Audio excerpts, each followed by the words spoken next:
দরবারে দুইটা হাত বাড়ায় দোয়া করলেন, আল্লাহুম্মা আইজ্জিল ইসলামা বিউমর ইবনুল খাত্তাব। জোরে বলেন সুবহানাল্লাহ। আল্লাহ রব্বুল আলামিনের কাছে দোয়া করতেছেন, রব্বুল আলামিন ওমরকে ইসলামের মাধ্যমে ইসলামের জন্য শক্তিশালী বানায়া দাও। আল্লাহর নবী আরেকটা riwayতের মধ্যে আসছে, নবী করিম সাল্লাল্লাহু আলাইহি ওয়াসাল্লাম প্রথমে উমরের জন্য দোয়া করছেন, পরে আবু জাহেলের জন্য করছেন। প্রথমে উমরের জন্য করছেন, দ্বিতীয় নম্বরে আবু জাহেলের জন্য আল্লাহর নবী দোয়া করেছেন। কিন্তু নবীর মনে মনে ছিল উমরের কথা। আল্লাহু আকবার বলেন। নবীর মনে মনে ছিল উমরের কথা, এই জন্য আল্লাহ রাব্বুল আলামিন উমরকে কিভাবে কবুল করছেন দেখেন। হযরত উমর ইবনুল খাত্তাব রাদিয়াল্লাহু তাআলা আনহু বলেন, উনি বলতেছেন, আমি একদিন বাইতুল্লাহ শরীফের মধ্যে গভীর রজনী হয়ে গেছে। গভীর রজনী হয়ে যাওয়ার পরে আমার শরীরের মধ্যে ব্যথা শুরু হয়ে গেছে। শরীরের মধ্যে যখন ব্যথা শুরু হয়ে যায়, আমার শানে কোনো শান্তি লাগে না, আমার মনের মধ্যে কোনো শান্তি লাগে না। এবার আমি ঘুম থেকে উঠে চলে গেলাম বাইতুল্লাহ শরীফের পাশে। বাইতুল্লাহ শরীফের পাশে গিয়ে দেখতেছি হাতিমে কাবার বরাবর রাহমাতুল লিল আলামিন নবীজি নামাজের মধ্যে দাঁড়িয়ে গেছেন। নামাজের মধ্যে দাঁড়াইয়া সুন্দর করে মধুর সুরে আল্লাহর কোরআন তেলাওয়াত করতেছে। হযরত ওমর ইবনুল খাত্তাব বলেন, আমি দাঁড়াইয়া গভীর মন দিয়ে শুনতেছি আল্লাহর কালাম।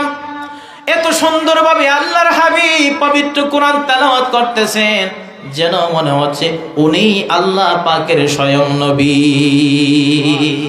গ্রহণ করেছেন, একে একে ইসলাম ধর্ম গ্রহণ করেছেন নবীর সাহাবী হযরতে ওমর ইবনুল খাত্তাব রাদিয়াল্লাহু তাআলা আনহু। যখন ইসলাম ধর্ম গ্রহণ করবেন, গ্রহণ করার আগে আল্লাহর নবীর হাতে আল্লাহর দ্বীন ইসলাম গ্রহণ করেছেন মাত্র 39 জন। জোরে বলেন কয়জন? মাত্র 39 জন ইসলাম ধর্ম গ্রহণ করেছেন। এবার আল্লাহর হাবিব আল্লাহর দরবারে দুইটা হাত বাড়ায় দোয়া করলেন, আল্লাহুম্মা আইজ্জিল ইসলামা বিউমর ইবনুল খাত্তাব। জোরে বলেন সুবহানাল্লাহ। আল্লাহ রব্বুল আলামিনের কাছে দোয়া করতেছেন, রব্বুল আলামিন ওমরকে ইসলামের মাধ্যমে ইসলামের জন্য শক্তিশালী বানায়া দাও। আল্লাহর নবী আরেকটা riwayতের মধ্যে আসছে, নবী করিম সাল্লাল্লাহু আলাইহি ওয়াসাল্লাম প্রথমে উমরের জন্য দোয়া করছেন, পরে আবু জাহেলের জন্য করছেন। প্রথমে উমরের জন্য করছেন, দ্বিতীয় নম্বরে আবু জাহেলের জন্য আল্লাহর নবী দোয়া করেছেন। কিন্তু নবীর মনে মনে ছিল উমরের কথা। আল্লাহু আকবার বলেন। নবীর মনে মনে ছিল উমরের কথা, এই জন্য আল্লাহ রাব্বুল আলামিন উমরকে কিভাবে কবুল করছেন দেখেন। হযরত ওমর ইবনুল খাত্তাব রাদিয়াল্লাহু তাআলা আনহু বলেন,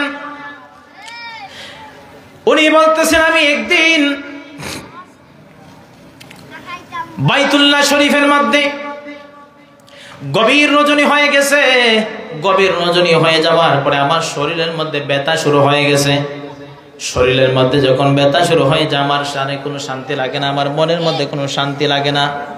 এবার আমি ঘুম থেকে উঠে চলে গেলাম বাইতুল্লাহ শরীফের পাশে। বাইতুল্লাহ শরীফের পাশে গিয়ে দেখতেছি হাতিমে কাবার বরাবর রাহমাতুল লিল আলামিন নবীজি নামাজের মধ্যে দাঁড়িয়ে গেছেন।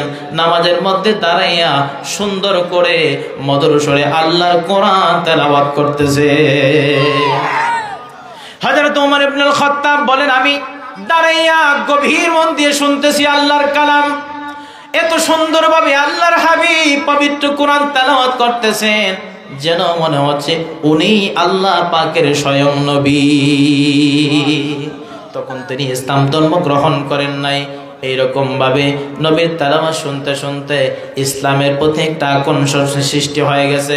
ইসলামের প্রতি আকর্ষণ সৃষ্টি হয়ে যাওয়ার পরে হযরতে ওমর ইবনুল খাত্তাব রাদিয়াল্লাহু তাআলা আনহু উনি যখন ইসলাম ধর্ম গ্রহণ করবেন, ইসলাম ধর্ম গ্রহণ করার আগে মক্কার কুরাইশদের সর্দার, কাফেরদের সর্দার, ইসলামের চরম শত্রু আবু জাহেল একটা সভার আয়োজন করেছে নবী করিম সাল্লাল্লাহু আলাইহি ওয়াসাল্লামকে হত্যা করার জন্য। নাউজুবিল্লাহ বলেন। নবী করিম সাল্লাল্লাহু আলাইহি ওয়াসাল্লামকে হত্যা করার জন্য সবাইকে নিয়ে যখন মিটিং করলো, তার মূর্তি, তার উজ্জা সব কিছুদেরকে সবাইকে সাক্ষী রেখে আবু জাহেল বলল, অবশ্যই মুহাম্মদ সাল্লাল্লাহু আলাইহি ওয়াসাল্লামকে হত্যা করব। এবার উনি বলতেছেন তাকে উট পুরস্কার দেওয়া হবে, দেনমোহর পুরস্কার দেওয়া হবে। সবার আগে হযরত ওমর রাদিয়াল্লাহু তাআলা আনহু দাঁড়িয়ে গেলেন। হযরত ওমর রাদিয়াল্লাহু তাআলা আনহু দাঁড়িয়ে যাওয়ার পরে উনি বলতেছেন, আমি মুহাম্মদ সাল্লাল্লাহু আলাইহি ওয়াসাল্লামকে কতল করব। এবার হযরত নবী করিম সাল্লাল্লাহু আলাইহি ওয়াসাল্লামকে কতল করার জন্য যখন বাহির হয়ে গেলেন, রাস্তার মধ্যে আরেকজনের সঙ্গে দেখা হয়। উনাকে বলার পরে উনি বলতেছেন, হযরত ওমর রাদিয়াল্লাহু তাআলা আনহু বলেন, আপনি কি ইসলাম ধর্ম গ্রহণ করেছেন? উনি কৌশল করে বলেন, না না, আমি বাপ দাদার ধর্ম আমি ত্যাগ করি নাই।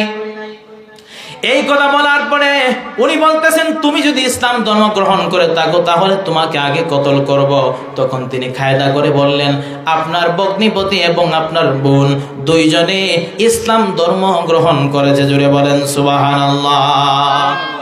হযরত ওমর ইবনুল খাত্তাব রাদিয়াল্লাহু তাআলা আনহু চলে গেলেন বোনের বাড়িতে। বোনের বাড়িতে যাওয়ার পরে গিয়ে দেখতেছে তারা আল্লাহর কালাম তেলাওয়াত করতেছে। হযরত ওমর যখন দরজার মধ্যে ডাক দিলেন, সবার আওয়াজ বন্ধ হয়ে গেল। আওয়াজ বন্ধ হয়ে যাওয়ার পরে ওমর রাদিয়াল্লাহু তাআলা আনহু যখন ঘরের মধ্যে ঢুকলেন, ঢোকার পরে বলতেছেন, তোমরা কি করতেছিলা? শিকার আসে না, আমরা কথা বলতেছিলাম। বলে, না না, তোমরা অন্য কিছু করেছো। এবার ওনার বোনের দামাতাকে মারধর করা আরম্ভ করে দিয়েছে। মারধর করতে করতে করতে করতে একেবারে রক্তাক্ত হয়ে গেলেন।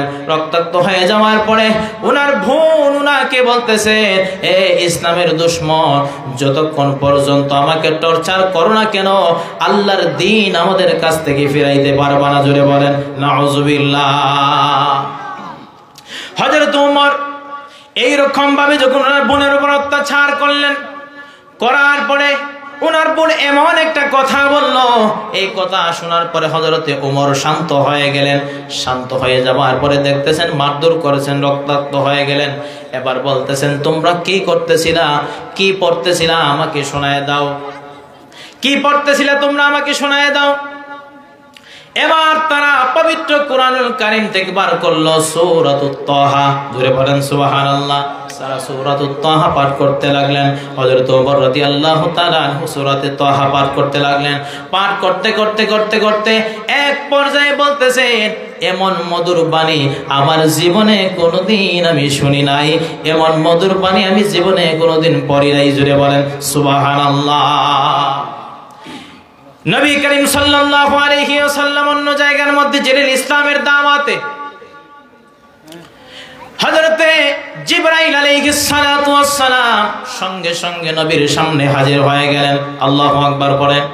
নবীর সামনে হাজির হয়ে যাওয়ার পরে আমার নবী করিম সাল্লাল্লাহু আলাইহি ওয়াসাল্লামকে বলতেছেন, ইয়া রাসূলুল্লাহ, ইয়া হাবিবাল্লাহ, আপনার জন্য সুসংবাদ আছে। ইয়া রাসূলুল্লাহ, আল্লাহর কাছে যে ফরিয়াদ করেছিলেন, আল্লাহ রাব্বুল আলামিন আপনার দোয়া কবুল করে নিয়েছেন।